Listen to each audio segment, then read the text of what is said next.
শেষ হলো জগন্নাথ বিশ্ববিদ্যালয় কেন্দ্রীয় শিক্ষার্থী সংসদ যোগসু নির্বাচনের ভোট গ্রহণ। সকাল ৯টা থেকে ভোট গ্রহণ শুরু হয়ে চলে বিকেল ৪টা পর্যন্ত। ৩৯ কেন্দ্রের ব্যালট নেওয়া হয়েছে কেন্দ্রীয় অডিটোরিয়ামে। প্রথমবার যোগসু নির্বাচনে ভোট দিতে পেরে উচ্ছ্বাসের কথা জানিয়েছেন শিক্ষার্থীরা। বিশ্ববিদ্যালয়ের বয়স পেরিয়েছে ২১ বছর। প্রথমবার কেন্দ্রীয় শিক্ষার্থী সংসদ নির্বাচন। শীতের সকালে ঠান্ডাকে একপাশে রেখে সকাল সকাল প্রাণের ক্যাম্পাসে হাজির জগন্নাথ বিশ্ববিদ্যালয়ের শিক্ষার্থীরা। ৯টায় শুরু হয় ভোট গ্রহণ। বিশ্ববিদ্যালয়ের বিভিন্ন ভবনে স্থাপিত কেন্দ্রে নিজেদের পছন্দের প্রার্থীকে ভোট দেন শিক্ষার্থীরা। আমরা চাই যাতে যোগ্য প্রার্থী আমাদের নির্বাচিত হয়ে আসুক। রিকোয়েস্ট থাকবে পরবর্তীতে আমাদের সকল অধিকার আদায়ে জানে তারা ঐক্যবদ্ধ হয়ে আমাদের হয়ে কাজ করে। সবকিছু সুন্দরভাবে শেষ হোক আর যোগ্য প্রার্থী নির্বাচিত হোক, এটাই কাম্য। এর আগে ৩ দফা পিছিয়েছে যোগসু নির্বাচন। অবশেষে ভোট দিতে পেরে উচ্ছ্বসিত সবাই। আমাদের আমেজটা একটু বেশি এই কারণে যে আমরা হলের ভোটার এবং ক্যাম্পাসের ভোটার, আমরা 34টা ভোট দেব। অনেক বেশি এক্সাইটমেন্ট, আমরা অনেক মানে এই দিন একটা ভাইব লাগতেছে আর কি।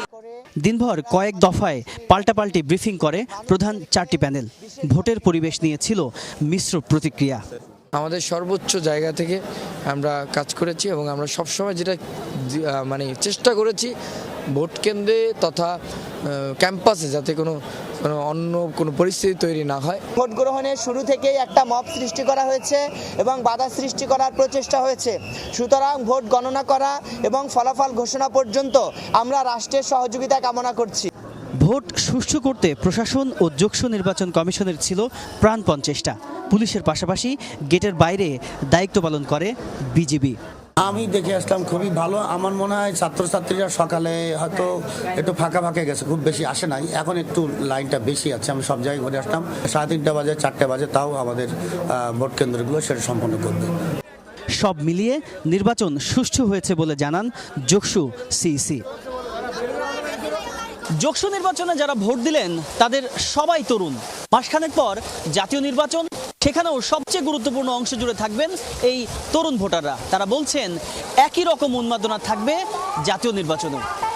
তাজনুর ইসলাম, যমুনা নিউজ, ঢাকা। দর্শক, আমরা সহকর্মী তাজনুরের প্রতিবেদন দেখছিলাম। এবার তার সঙ্গে সরাসরি যোগ দিতে চাই। তিনি এই মুহূর্তে জগন্নাথ বিশ্ববিদ্যালয়ে আছেন। তাজনুর, শুনতে পাচ্ছেন নিশ্চয়ই। ভোট গণনার যে কার্যক্রম সেটি শুরু হয়েছে, এখন সেটি কোন পর্যায়ে রয়েছে এবং ফলাফলের কথা যদি বলি সেটি কখন নাগাদ প্রকাশ করা হতে পারে? একটু যুক্ত করতে চাই, সেটি হচ্ছে গণনা শুরু হয়েছিল, শুরু হওয়ার পরে আবারও থমকে গিয়েছিল। থমকে যাওয়ার পরে নতুন করে শুরু এখনও হয়নি। আমরা একটা বড় পর্দার সামনে রয়েছি, এরকম বড় পর্দা ক্যাম্পাসের বাইরেও কয়েকটি রয়েছে, ক্যাম্পাসের ভেতরে রয়েছে। আমরা ভেতরের বড় পর্দা ঠিক সামনে রয়েছি। আর সেখানে খুব পরিষ্কারভাবে ভেতরের পরিস্থিতি দেখা যাচ্ছে। সেখানে একটু পরপরই উচ্ছ্বসিত যারা শিক্ষার্থী, একই সঙ্গে বিভিন্ন পদে যারা প্রার্থিতা করেছেন, বিভিন্ন প্যানেলের সঙ্গে যারা যুক্ত, তারা সবাই অধীর আগ্রহে বসে আছেন যে সেই গণনা কার্যক্রম কখন শুরু হয় সেটি দেখার জন্য। এবং এই যে অডিটোরিয়ামের ভেতরে যেই ক্যামেরাগুলো আছে সেগুলোর মাধ্যমে এই বড় পর্দাতে সরাসরি দেখানো হচ্ছে যে কার্যক্রমের কতদূর এগোলো। কিন্তু এই 3.5 ঘন্টায় আসলে গণনা কার্যক্রম সেই অর্থে কোনোভাবে এগোয়নি, যার ফলে সবাই এক ধরনের অধীর অপেক্ষা নিয়ে বসে আছে। তবে যেটি ধারণা করা হচ্ছে, যদিও ওএমআর মেশিনে এই ভোটগুলো গণনা করা হবে, সবশেষ যে তথ্য যেটি জানা যাচ্ছিল যে 60% মতো ভোট পড়ছে, সেই ক্ষেত্রে ধরে নেওয়া যায় যে 16,000 প্লাস ভোটের মধ্যে হয়তো 10-11,000-এর মতো কাস্ট হয়েছে। সুতরাং প্রত্যেকটি শিক্ষার্থী 3টি করে ব্যালট পেপার জমা করেছে। সুতরাং সব মিলিয়ে এই এত বিপুল পরিমাণ ব্যালট পেপার গণনা করতে একটা লম্বা সময় অবশ্যই কেটে যাবে এবং ধারণা করাটা খুব মুশকিল। তবে আজকে রাত পেরিয়ে যাবে কিনা সেটি নিয়েও এখন সংশয় তৈরি হয়েছে। যদিও শীতের রাত, সবাই ভীষণ রকম একটা শীতের প্রস্তুতি নিয়েই ক্যাম্পাসের ভেতরে বাইরে অপেক্ষা করছেন, যেহেতু একটা দীর্ঘ প্রতীক্ষার পর যোগসু নির্বাচন এবং সেই নির্বাচনে শিক্ষার্থীরা সারাদিন বেশ উচ্ছ্বাসের সঙ্গেই ভোট দিয়েছে।